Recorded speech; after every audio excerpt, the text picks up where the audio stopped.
गणनी गुरु माँ विशुद्धमती जी, दर्श विशुद्धि भर दो मेरे आत्म प्रदेशों को माँ, सिद्धालय धर दो। बसुअर भेदन कर सकूं, अहिनिस लूं प्रभु नाम, तब चरणों में हे गुरु माँ, मेरा कोटि प्रणाम, मेरा कोटि प्रणाम। जय बोलिए अनंतानंद सिद्ध परमेष्ठी भगवान की, मूल नायक तीर्थंकर श्री महावीर स्वामी की, 24 तीर्थंकर भगवान की, परम पूज्य गुरुदेव आचार्य श्री निर्मल सागर जी महाराज की, 3 कम 9 करोड़ महामुनिराज की, परम पूज्य सिद्धांत रत्न भारत गौरव गणनी शिरोमणि आर्यका श्री विशुद्धमती माता जी की, सिद्ध चक्र महामंडल विधान की, अष्टांग का महापर्व की, द्वादशांगमय जिनवाणी माता की, श्रीमद् जैन धर्म की।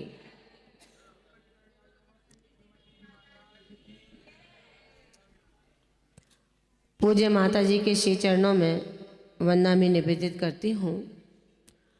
मंचासीन स्नेही आर्यका वृंद, छुल्का वृंद, त्यागी वृंद एवं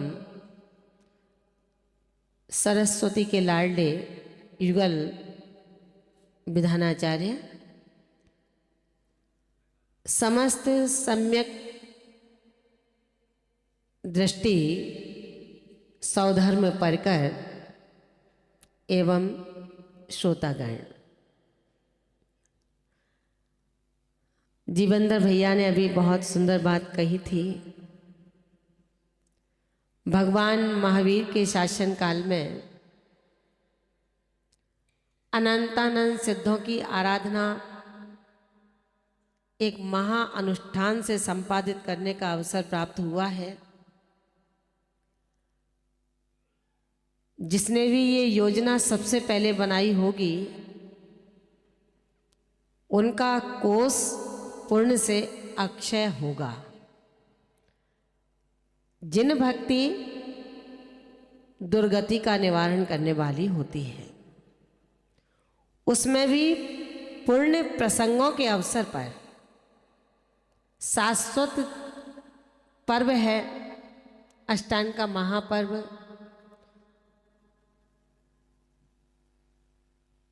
इस महाभक्ति का आयोजन और जिसमें आकर के आप लोग बैठे हैं,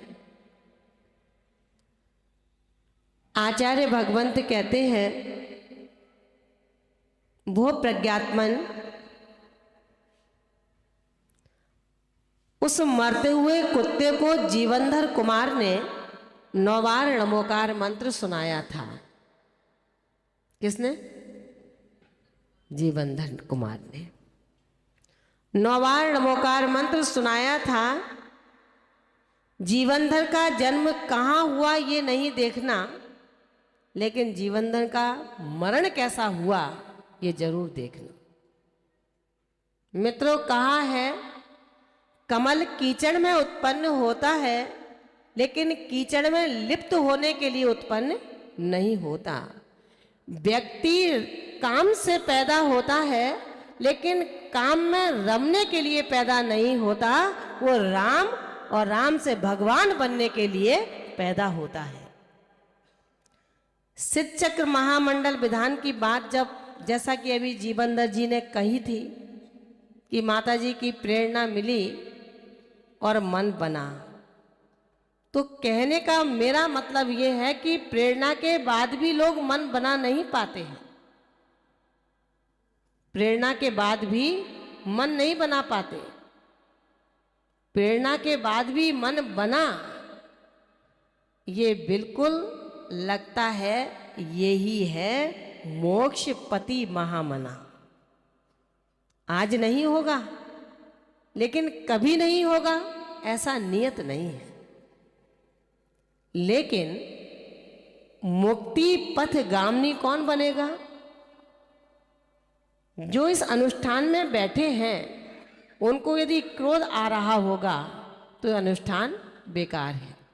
किसी को आ रहा है क्या क्रोध? हमें दिख रहा है, तुम कहते हो नहीं है, कैसे माने हम? अभी हम महावीर नगर का पानी पी रहे हैं। ध्यान रखना, जैसा हो मन नहीं, जैसा होता अन्न वैसा होता मन, और जैसा होए पानी वैसी होवे वाणी। तो कहाँ का पानी पी रहे हैं? दाना कहाँ का खा रहे हैं? बोलो ना, महावीर नगर का। तो क्या पहचानेंगे नहीं किसको गुस्सा आ रहा है अभी यहाँ पर? अगर नाम नहीं ले पाया कोई आपका तो क्रोध मत करो, क्रोध को जीतो। यह है महा अनुष्ठान का उत्तम फल। और यदि नाम लिया और आप आ गए तो आप थोड़ा सा चुस्त मुस्त हो जाते हो कि मेरा नाम लिया है, सम्मान तो बाद में होगा, पहले अपना ही सम्मान हुआ। ये नाम के चक्कर में ना पड़े आप लोग। नाम मान को जन्म देता है, नाम मान को जन्म देता है। भगवान के सामने मान पत्र लेना इस अनुष्ठान का कर्तव्य नहीं है। मैं आपको बहुत संक्षिप्तता में एक बात बताना चाहूंगी, क्योंकि आप लोग पढ़े लिखे हैं ना सब, भैया जी आपको शिक्षा देते हैं।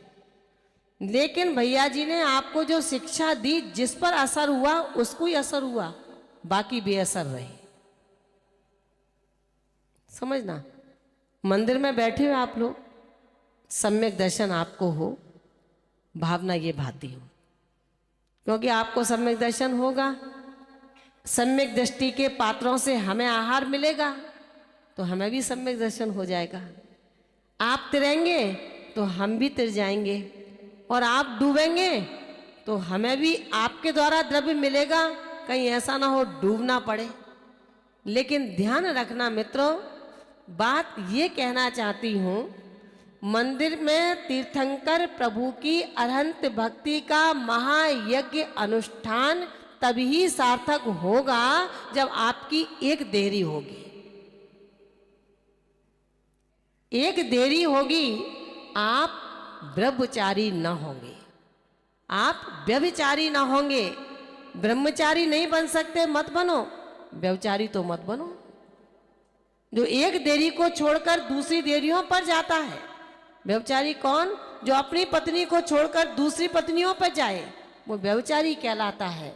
जो एक देरी को छोड़कर दूसरी देरी पर जाता है, वो भी व्यभिचारी से कम नहीं होता है। समझ में आया क्या? मेरी भाषा समझ में आई क्या आप लोगों को? हैं महावीर भैया, आ गई क्या? डरो मत, हिम्मत रखो। कहावत है, कहा गया है, अंधों से पथ की पहचान मत पूछो, गूंगे से सरगम की तान मत पूछो। किससे क्या पूछा जाता है, इतना सीखो। रागियों से सहानुभूति की दास्तान मत पूछो। रागी आपको नहीं बता पाएंगे कि वैराग्य होता क्या है। भोगी आपको नहीं बता पाएंगे कि योग है किस चिड़िया का नाम। समझना, हमने जिन जिन देरियों को अपना मान रखा है मित्रों, वो सच सब देरियां आपको ले डूबेंगी। जैन सिद्धांत को उठा करके पढ़ो। ये ग्रंथ केवल आंखों से नीचे उतारने के लिए नहीं है, आंखों से देख करके इनको आत्म प्रदेशों तक पहुंचाइए। जब भावश्रुत बनेगा और वो भावश्रुत आपके भव सुधारने में कारण बन जाएगा। अपन क्या करते हैं, यहां नहीं बनी तो वहां चले गए, वहां नहीं बनी दूसरे के पास चले गए। जो होगा अपना पिता करेगा। पगड़ी पिता की मिलती है, पड़ोसी की कभी। महावीर नगर में करते हो आप लोग तो बात अलग है, कि अपनी पगड़ी उतार के पड़ोसी के बेटे को पहना देना। इस बार पहनाओगे क्या? नहीं पहनाओगे तो फिर एक देरी के बन जाओ।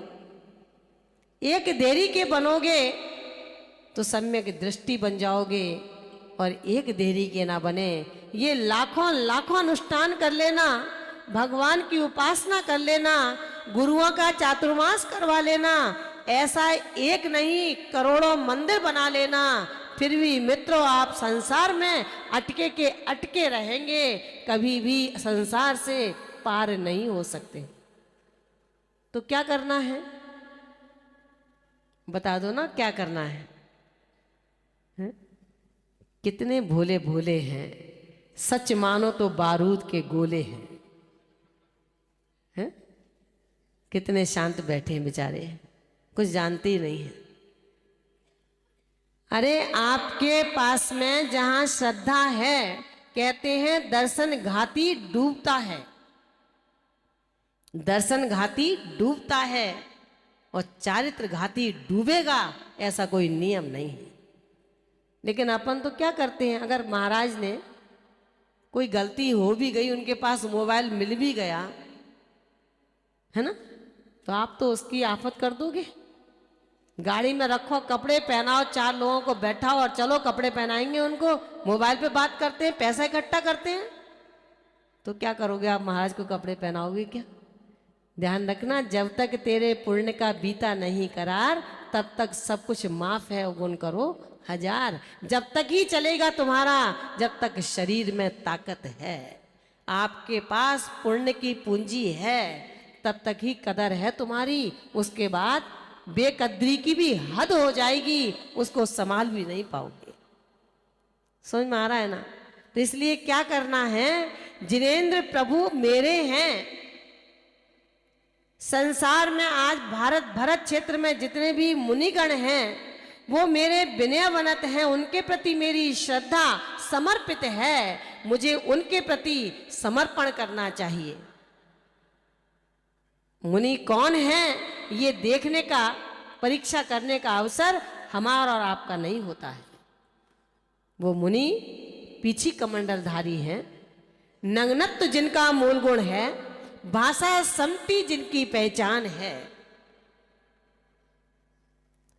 ज्ञानी नहीं है, प्रवचन नहीं कर पाते, तो क्या वो मुनि नहीं है?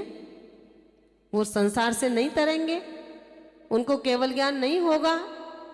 बोलिए आप क्या करोगे? तीर्थंकर महावीर ने कहा है, मुक्ति प्राप्ति के लिए ज्ञान की आवश्यकता नहीं है, मुक्ति प्राप्ति का प्रथम सोपान केवल ज्ञान होगा, और वो केवल ज्ञान, मति ज्ञान, शुद्ध ज्ञान हर जीव पर है। जहां पर जीव संज्ञा है, वहां पर ज्ञान संज्ञा ऑटोमेटिक है। समझ में आया ना? आचार्य भगवंत कहते हैं, वो प्रज्ञात्मन ज्ञान के पीछे न पड़, अगर पढ़ना है तो श्रद्धान के पीछे पढ़। श्रद्धान तेरा मजबूत होगा तो ज्ञान तो अपने आप मति ज्ञान, शुद्ध ज्ञान के माध्यम से केवल ज्ञान में परिणत हो ही जाएगा। उसके पीछे मत पढ़ कि ग्रंथों को पढ़ना है, पीछे पढ़, ग्रंथ पढ़ूं ना पढ़ूं, लेकिन निर्ग्रंथ जरूर बनना है। जो निर्ग्रंथ नहीं बनेगा, वो कभी ग्रंथि खोल नहीं सकता है। वो ग्रंथि नहीं खोलेगा और गांठें नहीं खोलेगा, वो तो कोई तो खोलेगा गांठें। कौन खोलेगा फिर? जीवेंद्र भैया, कौन खोलेगा गांठें? ज्ञानी अपने आप खोल देता है, अज्ञानी के रिश्तेदार परिवार वाले खोलते हैं। ध्यान रखना, ऐसा अवसर आए उससे पहले अपने अंदर ये श्रद्धान कर लो कि अरहंत देवी ही मेरे हैं। 28 मूल गुणों से युक्त दिगंबर यतिराज ही मेरे शरणभूत हैं। मोक्ष मार्गी जो आज सहजता से उपलब्ध हो रहे हैं, इनका बहुमान करो। आपसे बहुत बड़े हैं। आपसे बड़ा तो क्षुल्लक भी बहुत बड़ा है, क्षुल्लिका भी आपसे बड़ी है। अपन उसमें भी घबराते हैं, कैसे आरती उतारें उत्तम श्रावक की हम। सोचिए कि हमारे पास तो कोई नियम ही नहीं है, सब कुछ खाते पीते हैं। कैसे खाते हैं? जैसे 4 पैर का जानवर खाता है, खड़े होकर के। अंतर इतना है, आप 2 पैर वाले हैं, वो 4 पैर वाला है। हर समय खाना पीना जिसका लगातार लगा हुआ है, वो उत्तम श्रावक की आरती गुणगान करने में भी घबरा रहा है। कैसा है तुम्हारा सम्यक दर्शन? एक देरी को छोड़ दूसरी देरी पर जाने की हिम्मत करने वाले अपने आप को कहे मैं सम्यक दृष्टि हूं। कैसा है वो सम्यक दर्शन, जहां पर अरहंत के अलावा दूसरा कोई देव मेरा शरणभूत हो ही नहीं सकता है। कहां कहां जाते हो आप लोग, बता दो। गले में लटके होंगे आपके, क्या कहते हो उनको, हैं? नहीं, क्या कहते हो? पितर। पितर कौन है ये गले में लटके हैं? दादाजी हैं हमारे। अरे भैया, दादाजी को गले में लटका रखा है, हैं? एक मकान बनवा दो उनके लिए बढ़िया। और दादाजी कहाँ पर हैं? दादाजी तो गए हैं, कहाँ पर आपको नहीं पता? आपके पड़ोस के यहाँ पर ही काम करते हैं वो। कोई पुत्र के रूप में आ गए, कोई पत्नी के रूप में आ गए, कोई आपके पोते के रूप में आ गए, आप दादाजी को गले में लटकाए हुए हो। समझना, ये सम्यक्त की पोषक नहीं है। आपके गांव के जो देवता बैठे हुए हैं, कौन से आपके देवता भैया? अपने अपने गांव के बता तो दो, उनका पर्चा तो करा दो मुझे।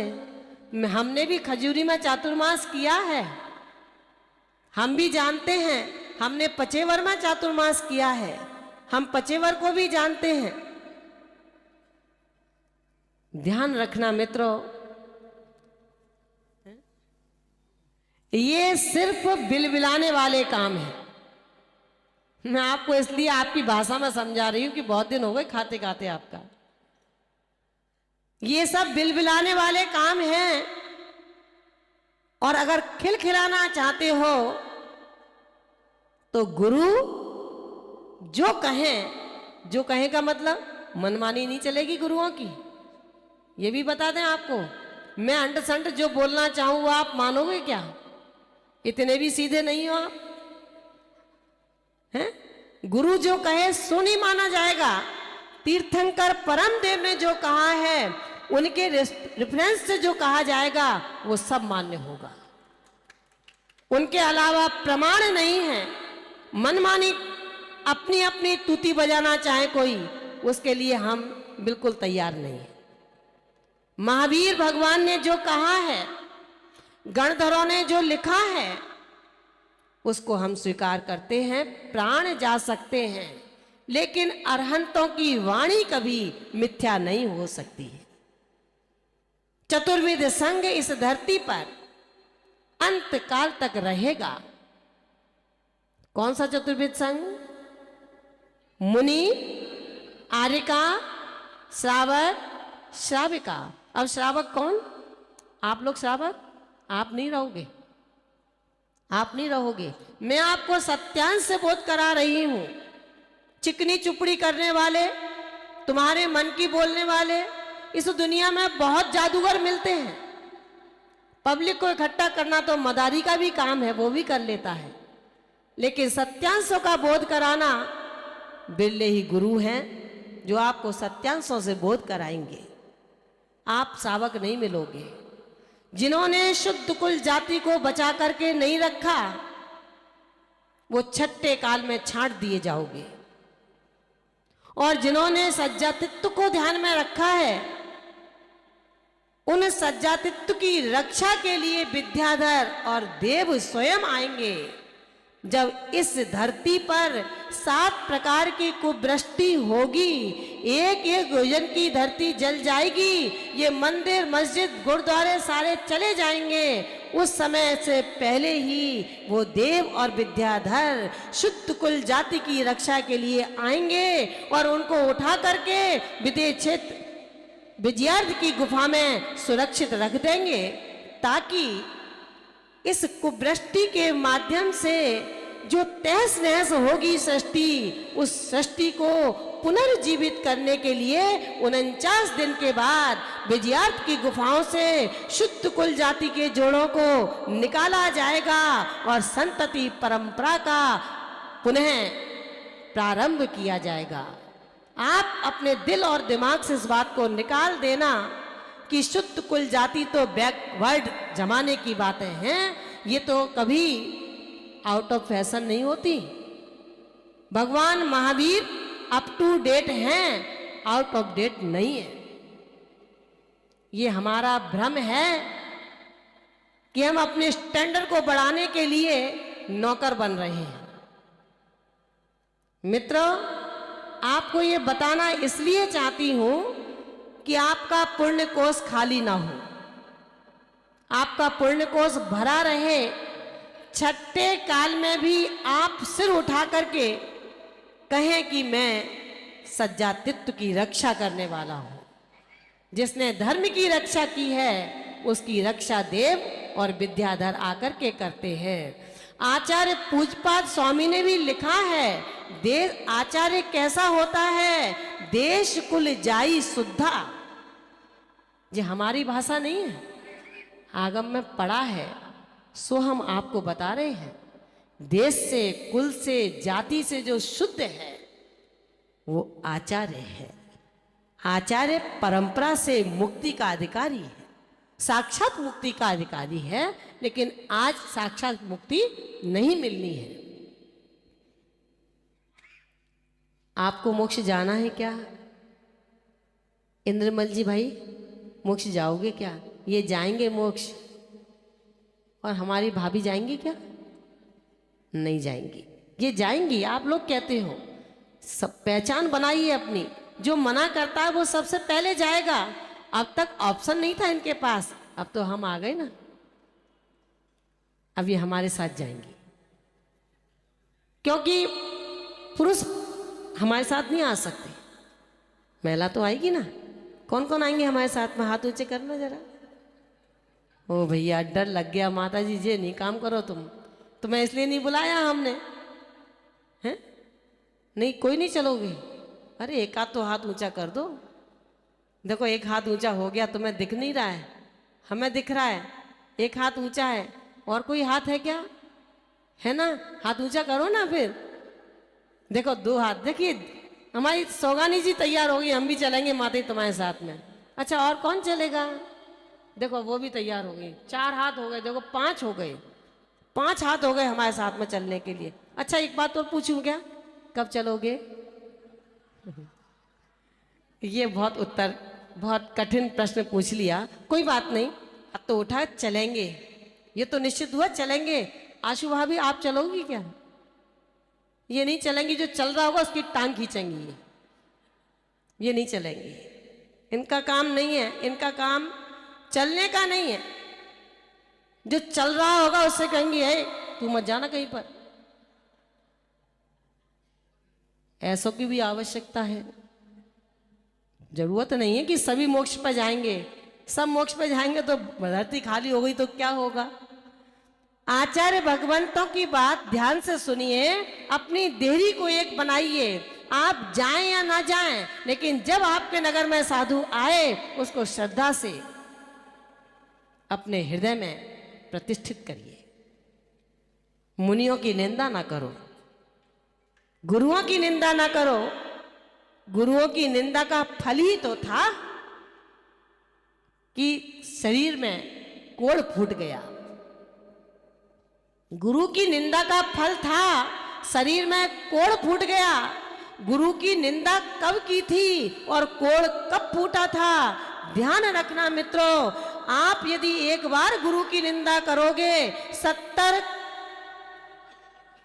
कोड़ा कोड़ी सागर का आप उत्कृष्ट बंध करोगे।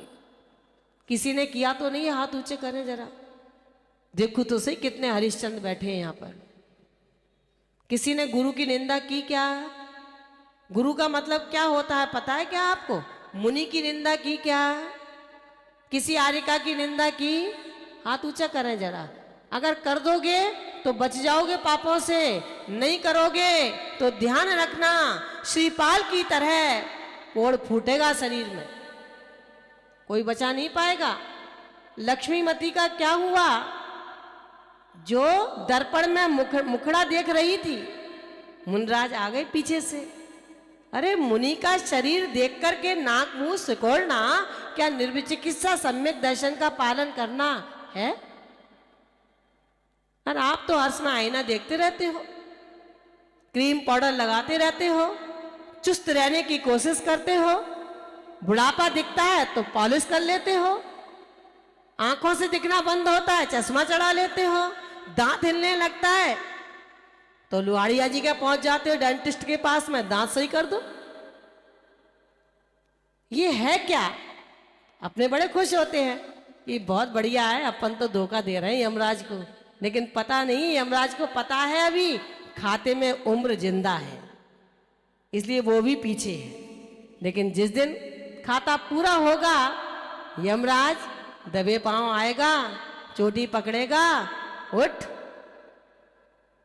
चाहे लड़की के फेरे कल पड़ने हो फिर भी नहीं छोड़ेगा। ध्यान रखना मित्रों, आज अपने जीवन में ये जरूर प्रयास करें हम एक देरी के बने, अरहंत के अलावा किसी को नमस्कार न करें। एक बार कुदेव कुशास्त्र कुगुरु को नमस्कार करने में 4 लाख परस्त्री सेवन का दोष लगता है, और हम बार बार जाते हैं, बार बार जाते हैं, बार बार जाते हैं, जाते नहीं हैं तो ले जाते हैं, हम चौराहे पर खड़े रह जाते हैं। 4 लाख परस्त्री सेवन का दोष, कृत कारित अनुमोदना। और आपने तो बहुत बढ़िया काम निकाल लिया, चौके में हाथ देना नहीं है, देख लेंगे कृतकारित अनुमोदना हो जाएगा, है ना? बनिया हो ना आप लोग। और मैं कौन हूं जानते हो क्या? मुझे, मैं भी बनिया की बेटी हूं। आपकी बात बता रही, आपके द्वारा सीखी हुई। आप चौके में आना नहीं चाहते हो, केवल देख आएंगे, अनुमोदना हो जाएगी, काम हो जाएगा। जैनाचार्यों ने कहा है अनुमोदना उसकी चलती है जो कार्य करने में असमर्थ है, जो आहार दे नहीं सकता, बीमार है, इस तरह की बीमारी है, ऊपरी चक्कर है, किसी को कोई लाइलेज होती है, बीमारी मिटती नहीं है, कैंसर वगैरह होता है, वो आहार नहीं देता। जिसका शुद्ध कुल जाति नहीं है वो आहार नहीं देता।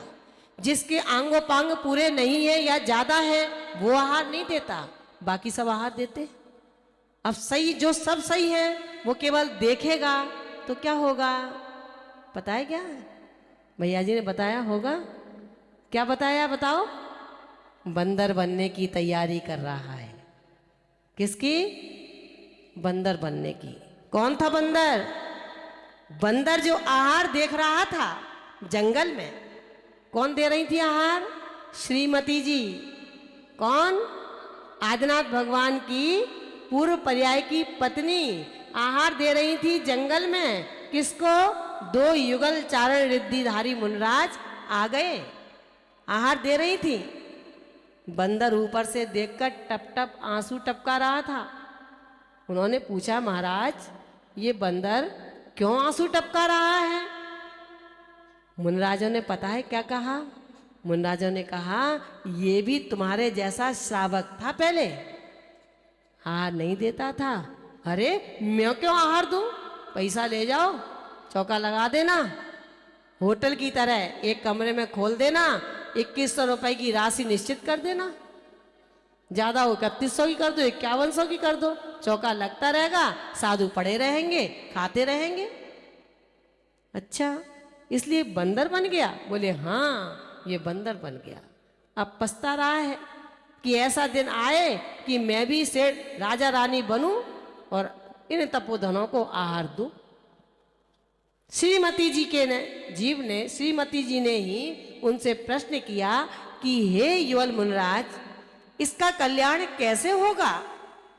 उन्होंने कहा, ये बंदर आज अपने पश्चाताप, निंदा, आलोचना करके अनुमोदना कर रहा है कि मैं भी आहार दूंगा, तो ये अब आपका ही पुत्र बनेगा। और तीर्थंकर, आप जब तीर्थंकर आदिनाथ की पर्याय में होंगे तो ये आपका गणधर बनेगा।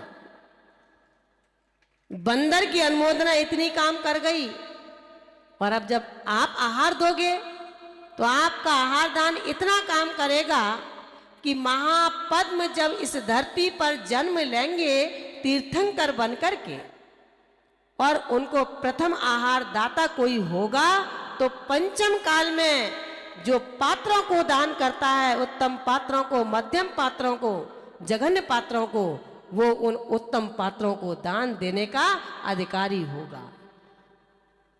समझ में आया ना? तो कौन कौन आहार की अनुमोदना देख करके करेंगे, जरा हाथ ऊंचा करना। आहार देवा जाएगा, कब जाएगा? ध्यान रखना, अभी तो आप अष्टांग का विधान करो, हम अपने आहार की बात नहीं कर रहे हैं।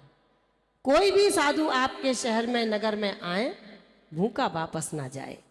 अब आप कहेंगे कि हम नहीं देंगे, बाकी तो देते हैं, आपके आने से तो भूखा ही रहा ना, वो आपकी देरी से भूखा लौटा है। ध्यान रखना, ये धर्मशाला के चौके काम नहीं करेंगे, घर घर के चौके आहार दान के पेटे में आएंगे। मित्रों, ये श्रीपाल के द्वारा किया गया जो अनुष्ठान है, श्रीपाल को नहीं पता था कि मुझे कोड़ी क्यों बनना पड़ा, और अकेला नहीं बना, 700 मित्र जिन्होंने कहा था ये ढोंगी हैं, ये मुनराज नहीं, ढोंगी हैं, भूखे हैं, जानवर हैं, इनको पानी में डाल दो, पटक दो इनको नमस्कार नहीं करना है। ये भंड वचन जो बोले जाते हैं, ये स्थितियां ये पैदा कर देते हैं। कभी भी हल्के शब्दों का प्रयोग महापुरुषों के लिए ना करें।